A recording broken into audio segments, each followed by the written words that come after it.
طيب, I'm having connection issues. Let's try again. So this is a continuation for the lesson. So Shaykh Sulayma al-Ruhaili said, بل ينبغي, in fact you should, أن تبادره بالنصيحة. That you hasten, يعني meaning the first thing, is that you give him nasiha, advice. التي تليق, that is befitting, that is proper of him. بالأسلوب المناسب, with a manner, the mannerism which is befitting. وهكذا, and so on. ثم إذا بينت له وأبى فذاك شيء آخر. And after that, if you clarify to him and he refuses, then this is something else. طيب يا أخوة, let's translate this ilm into action. What do we see nowadays that is going on?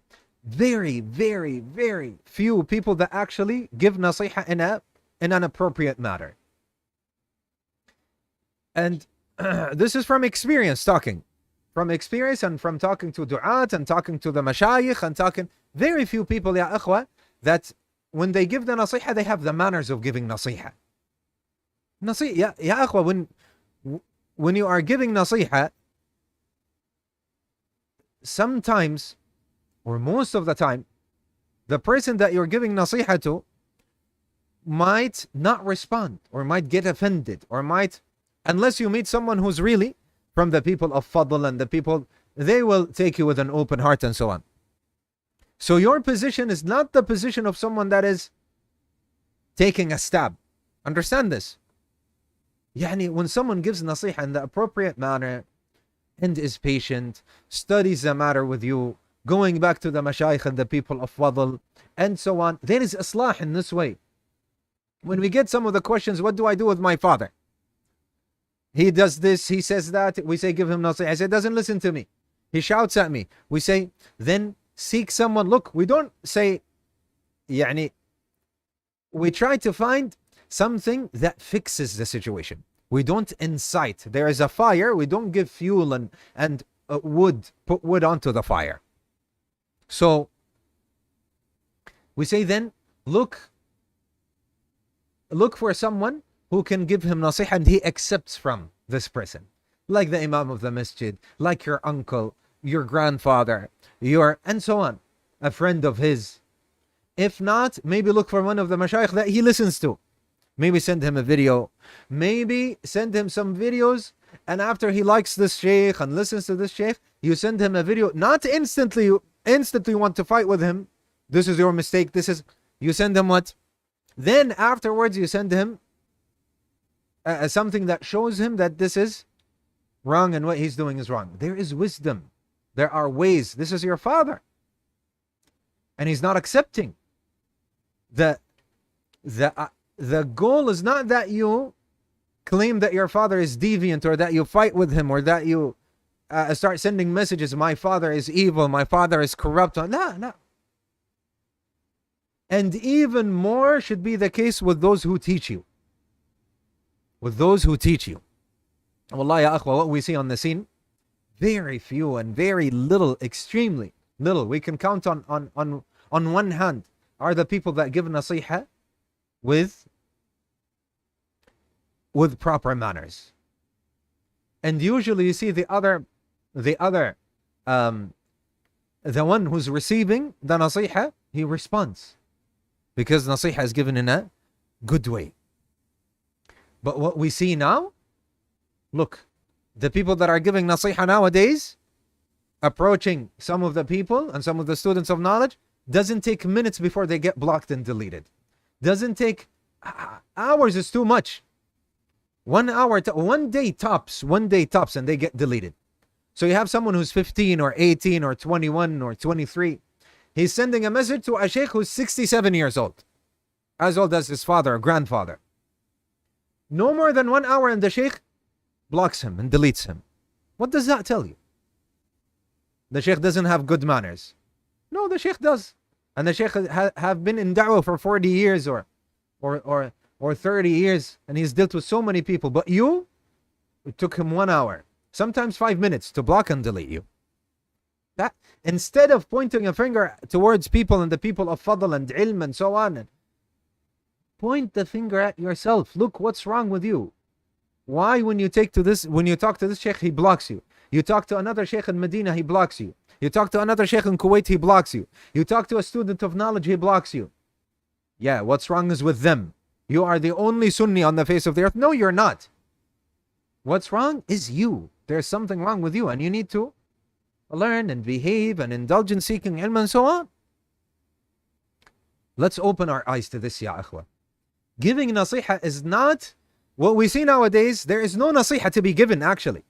Someone approaches you, it doesn't take you 1 minute, 5 minutes tops, and you understand that this person just wants to cause problems or spread hatred and enmity between people, between you and somebody else, or to warn against you, or to claim that you are deviant or mubtadi'. Or you can, in the very first minutes, you realize that. Where's the nasiha in any of this? Where's the advice in any of this?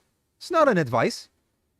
It's someone that is coming to you. He wants to take anything you say and turn it into what? And turn it into something to warn against you. I'll tell you a story. It happened to me. Somebody approached me. I had no time whatsoever. I kept telling him, he's nagging me, sending me messages. I want to go pray. I want to study. I have a lesson. Sending me message. I said, yeah, akhi, I have no time. Talk to me on either call me or on Zoom, so that, because I know these people argue a lot. Time is wasted with these people. I have no time, ya akhi. He's stubborn. I have to type to him. La ilaha illallah. Ya akhi, talk to me so that we can. No. So we type. He talks to me. He has no ilm whatsoever. Nothing. Zero. So now my job is to do what? I have to keep giving him advice and be patient with him. And ya akhi, this is not it. And I claim something and he says, this is not the way of the people. And this is the mumayya. So I sent him the video for Shaykh Imam Al-Albani saying exactly what I said. So now he humbles himself and he says, he's lost. Doesn't know what to do. Because they have nothing. Zero. For him, it's just names. When you give him the ilm, he starts calling you names. And he cussed me out, by the way. When I sent him Al-Albani, now I sent him a name. He cannot say anything. For him, it's names. When the person in front of you, all of it is names for him, get to know that he is ignorant. Anyway, so I said, look, akhi, don't waste my time. If you want to continue, we need to do what? You need to talk to me. Talk to me with voice so we can save time. So he said what? He said, no, I don't have time. I said, yeah, akhi, if you are afraid that I record you, and I'm not going to record them, I have all of these messages. I can show them publicly. He said, this is the way of the Ahzab. He was telling me. This is the way of the Ahzab. This is the way of the people of Ahzab and sects and so on. I said, ya akhi, I didn't say I'm going to do it. Wallah, I am not going to do it. I'm just telling you that. Why are you afraid? Don't be afraid. I'm not going to do any of this. It's just that I need to save my time. So none of that. So I blocked and deleted him. I deleted all my messages and blocked and deleted. Why? Because I think these people, what they do is, I know, out of experience, I know that they cut what you say, make it, maybe it's a 10-minute conversation. They take 10 seconds in order to show people that you're what? To warn against you. They take just one thing you said out of context, that even if I read it myself, I would say, I am a mubtadi'. There you go. I think I am not from the people of Sunnah. Okay? This is what they do. You know what this brother did? May Allah subhanahu wa ta'ala guide him, and I forgive him. May Allah subhanahu wa ta'ala pardon him and forgive him. He went and made some of the conversation between him and I public. He just said, this is the people of the Ahzab. He was just telling me this is what the people of Ahzab do. Why do you do this? Why? Now you have done what you called the people of sects and Ahzab. Sickness, ya akhwa. This person is sick. And he made a whole, wrote a booklet about me. He wrote a booklet. I don't know what he called it. I don't know what, replying to Al-Haqqan. I don't know. And I got to know this from a Shaykh. And the Shaykh was laughing at him. The Shaykh was really laughing when he read the title. One of the Mashayikh that teaches in the Masjid al-Nabawi, he was, called me and chit-chatting with me. And anyway, where's the akhlaq, ya akhwa? Where's the nasiha in any of this? This is what I'm trying to tell you. It's a war. He's only talking to you to get anything and turn it around and come back in order to warn against you. There's no nasiha in any of this. There's no nasiha in any of this, ya ikhwa. Wallahi, ya ikhwa, I advise all of you. Now we have read what Shaykh Salih al-Fawzan said. We have read what Shaykh bin Uthaymeen said. We have read what Shaykh Sulayma said. Is this their way? No, this is not their way. Not a single one of them. You call yourself Salafi, follow their way, ya akhi. And today, Akhi Adil is laughing. And I would say, as a nasiha, a student of knowledge shouldn't be saying LOL and putting emojis and say, you're a student of knowledge, you have to behave like a student of knowledge. So this is an advice. A very quick one. And so, is going to release a video, my dear brother Adil, today, inshallah Azza wa Jal, that shows us the way of the people of the people of Sunnah and Jama'ah. The people of Sunnah and Jama'ah. When it comes to bid'ah and warning and so on. So do watch that video. We're going to spread it, inshallah Azza wa Jal. And we have many, many more, by the way. This is just a little bit. So, ya akhwa, the moral of the story is what? Let's be sincere. This is not a game.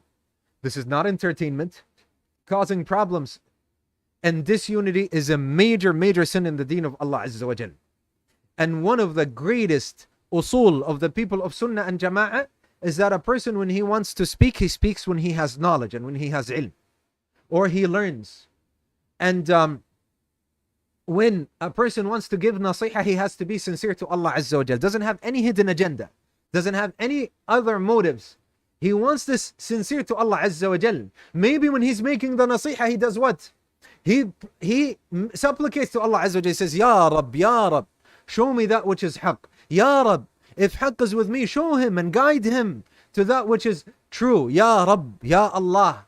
Oh Allah, I don't want anything else. All I want is either to be guided or that he is guided. Where are we from these meanings, ya ikhwa? Where are we from the way of the Messenger sallallahu alayhi wa sallam? The Messenger sallallahu alayhi wa sallam refused that the angel would close the two mountains on these people who have harmed the Messenger sallallahu alayhi wa sallam and made him bleed. And he said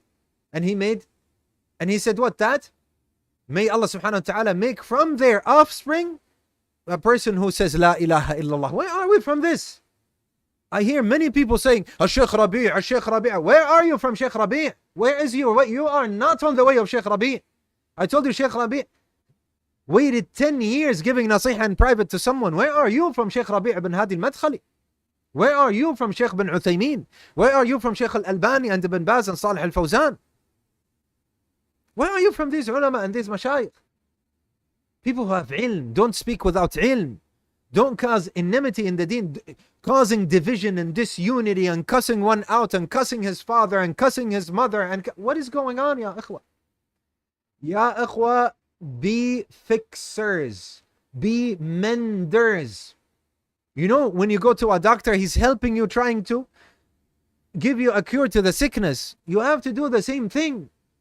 We have to go back to the book of Allah Azza wa Jalla and to the sunnah of the Messenger Sallallahu Alaihi Wasallam and be patient. Ya akhi, if you have your father or your brother, he's aggressive, be lenient and don't be aggressive to him as well. Try to take him under your arm. Try to advise him nicely. Try to endure some of his harm. This is not what we are doing in the da'wah scene. What's going on nowadays, ya ikhwa, is just a war that's happening in the public sphere.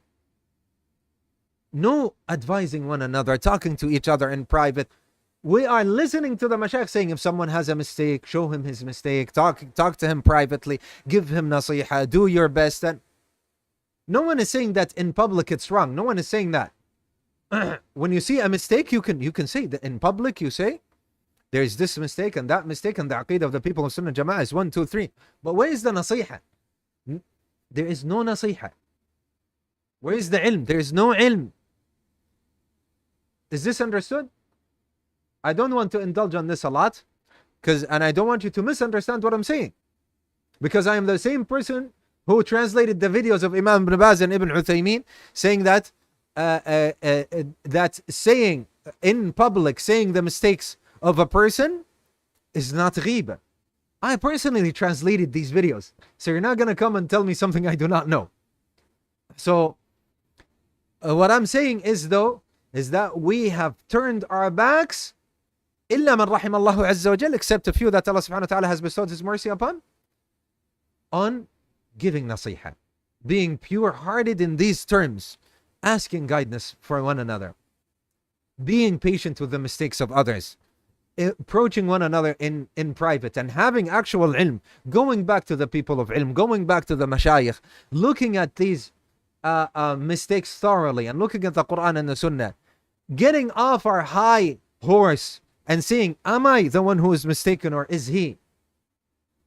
Being patient, calling one another to unity and uniting upon the Quran and the Sunnah and uniting. No, this is not how what we see nowadays.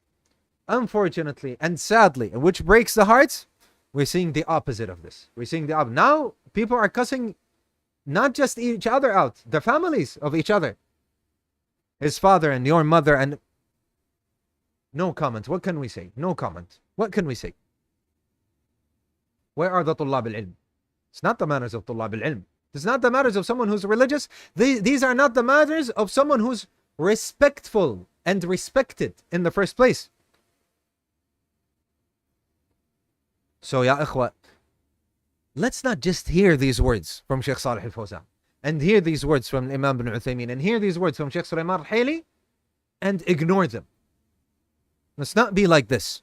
We learn this, then we apply it. Wallahi, ya ikhwa, let's create a community where we can spread brotherhood and love and care for one another, and sincerity, and guiding one another, and uniting with one another upon the Quran and the Sunnah, and wanting that which is best for one another, and being patient and giving nasiha and being patient with nasiha and going back to the people of ilm. هذا والله تبارك وتعالى أعلى وأعلم وصل اللهم وبارك وأنعم على نبينا محمد وعلى آله وصحبه أجمعين.